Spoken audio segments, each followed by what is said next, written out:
Shalom teman-teman semua.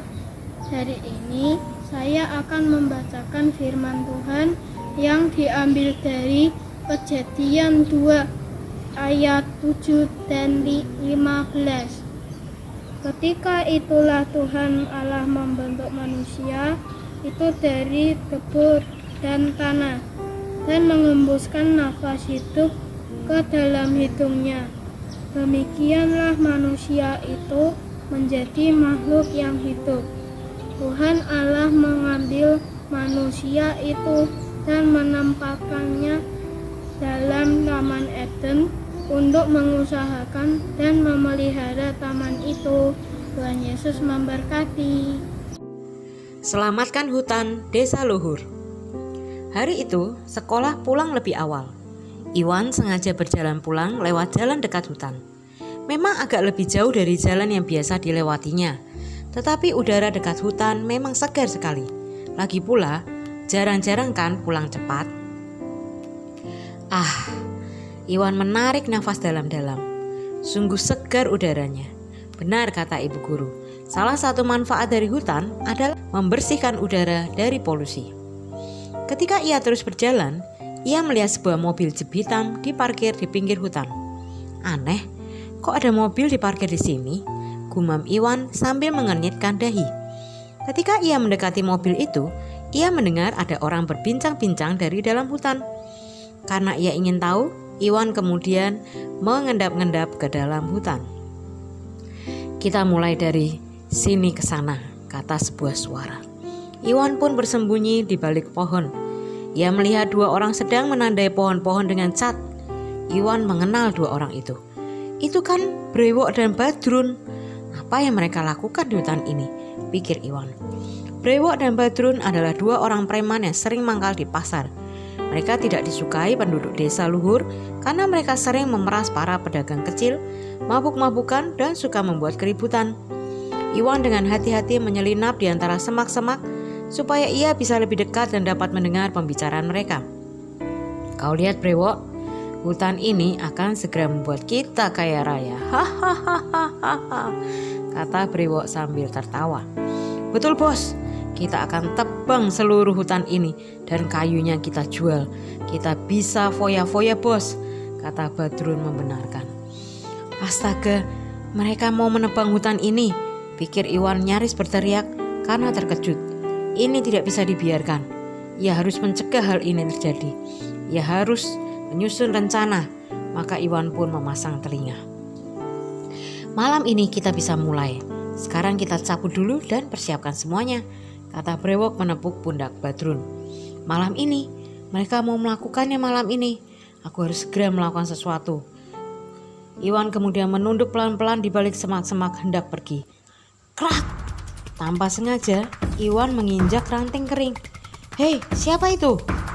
Celaka, aku ketahuan, kata Iwan meringis. Badrun, periksa ke sana, perintah Brewok. Baik bos, kata Badrun. Ia pun beranjak menuju tempat Iwan bersembunyi. Aduh, ia menuju kemari. Apa yang harus aku lakukan? Aku bisa ditangkap, pikir Iwan. Maka ia pun berlari sekuat tenaga. Hei, teriak Brewok ketika melihat Iwan berlari. Badrun, jangan diam saja, cepat kejar. Dasar bocah, akan kutangkap kau, kata Badrun sambil mengejar Iwan. Iwan sangat takut. Ia berlari sekencang-kencangnya menerobos semak dan belukar. Karena Iwan terlalu kecil dan lincah, ia bisa berlari dengan cepat. Sementara karena tubuhnya yang besar dan gemuk, Badrun sering menabrak dahan pohon, tersandung akar pohon. Iwan berlari menuju sungai. Ia tahu di sungai itu ada jembatan dari batang pohon yang tumbang. Karena ia sering meniti jembatan itu, ia pasti tidak akan kesulitan menyeberanginya. Sementara Badrun pasti sulit menyeberanginya. Ini satu-satunya kesempatan Iwan supaya ia tidak tertangkap. Tidak berapa lama kemudian, Iwan sampai di jembatan itu. Ia pun segera meniti jembatan itu secepat mungkin dan sampai ke seberang. Badrun juga meniti jembatan itu. Tapi karena ia tidak terbiasa, ia pun akhirnya tergelincir.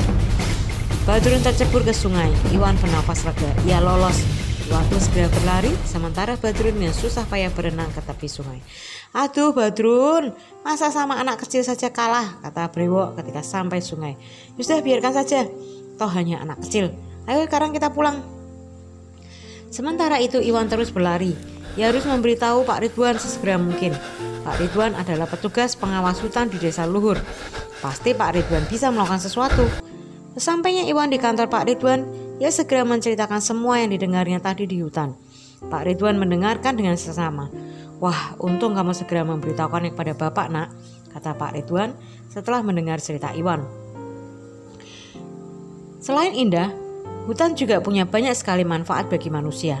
Hutan membersihkan udara yang kotor akibat polusi. Selain itu, akar-akar pohon menyerap air dan juga mengikat tanah. Hutan adalah tempat tinggal hewan-hewan, kata Pak Ridwan menjelaskan. Iwan manggut-manggut mendengar penjelasan Pak Ridwan. Tahukah kamu bahwa penebangan hutan liar bisa menimbulkan banjir dan tanah longsor? Selain itu, udara akan menjadi panas dan banyak hewan menggantung hidup pada hutan itu akan mati, kata Pak Ridwan. Sampai begitu besarkah manfaat hutan bagi kita, Pak? Tanya Iwan kagum. Pak Ridwan mengangguk sambil tersenyum. Betul, karena itu Bapak bangga sekali kalau masih ada anak seperti kamu yang masih peduli pada hutan, kata Pak Ridwan. Sekarang kamu bisa pulang ke rumah. Nanti soal Brewok dan Badrun akan segera Bapak tangani, kata Pak Ridwan tersenyum sambil menepuk pundak Iwan. Iwan pun pamit untuk pulang. Esok siangnya, Iwan sudah ada di jalan di depan hutan. Ia menatap hutan sambil menghela nafas lega. Tadi malam Pak Ridwan dan polisi setempat telah meringkus Brewok dan Badrun ketika sedang beraksi. Mereka tertangkap basah membawa alat yang akan mereka gunakan untuk menebang hutan seperti kampak, gergaji mesin, dan truk untuk mengangkut kayu. Pak Ridwan berkata bahwa bukti itu cukup untuk menjebloskan Brewok dan Badrun kembali ke teralis besi untuk waktu yang cukup lama. Dengan begitu, sementara waktu, hutan Desa Luhur kembali aman. Tidak lupa Pak Ridwan dan polisi berterima kasih pada Iwan atas usahanya mencegah penebangan hutan liar. Iwan menatap hutan dengan bangga karena ia berhasil menyelamatkan hutan. Akan tetapi, ia juga berjanji dalam hati untuk tetap menjaga hutan Desa Luhur agar tetap asri. Kalau bisa sampai selamanya. Ia tahu betapa pentingnya hutan itu bagi Desa Luhur.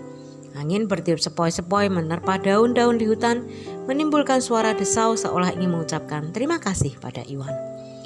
Pada kitab Kejadian 1 ayat 11-13 dikatakan bahwa Tuhan menciptakan tumbuh-tumbuhan pada hari ketiga. Untuk siapakah tumbuhan itu diciptakan? Ternyata tumbuhan itu diciptakan untuk manusia. Dalam ayat itu dikatakan bahwa tumbuh-tumbuhan itu akan memberi manusia makanan untuk hidup. Selain itu, tumbuhan dapat membersihkan udara dari polusi. Melihat tumbuh-tumbuhan hijau bisa menghilangkan rasa penat. Hutan merupakan kumpulan tumbuh-tumbuhan yang besar dan berakar kuat agar dapat mencegah banjir dan tanah longsor. Hutan juga merupakan tempat tinggal para hewan. Begitu besarnya manfaat tumbuh-tumbuhan khususnya hutan bagi kehidupan manusia. Tetapi sadarkah kalian bahwa setiap hari di seluruh dunia kita kehilangan kurang lebih 100 hektar hutan? Sebagian mereka digunakan untuk keperluan manusia, tetapi sebagian besar lainnya adalah ulah tangan-tangan jahil yang hendak meraup keuntungan sebesar-besarnya dengan menjual kayu curian seperti Brewok dan Badrun, mendirikan pabrik atau perumahan tanpa mempedulikan kelestarian hutan, dan lain sebagainya. Mereka tidak sadar bahwa pohon yang ditebang hanya dalam waktu sekejap itu memerlukan waktu puluhan tahun untuk tumbuh. Kalau keadaan seperti ini berlangsung terus, maka kelak bumi akan menjadi padang pasir raksasa yang gersang. Apa yang harus kita lakukan, anak-anak? Mari kita berusaha dari hal yang kecil dan sifatnya sehari-hari. Jangan kita merusak tanaman, melainkan kita rawat dengan baik dan penuh kasih sayang. Kalau kalian mau, kalian dapat membuat taman kecil yang indah di halaman rumah kalian. Ingatkan pada orang-orang di sekitarmu juga untuk terus menjaga bumi kita tercinta. Semoga alam kita tetap lestari. Diambil dari masa kecil berita GKMI April 2017. Kita pada minggu pagi hari ini, semoga setiap kita yang mendengar kebenaran firman Tuhan diberkati. Tuhan Yesus memberkati kita semua.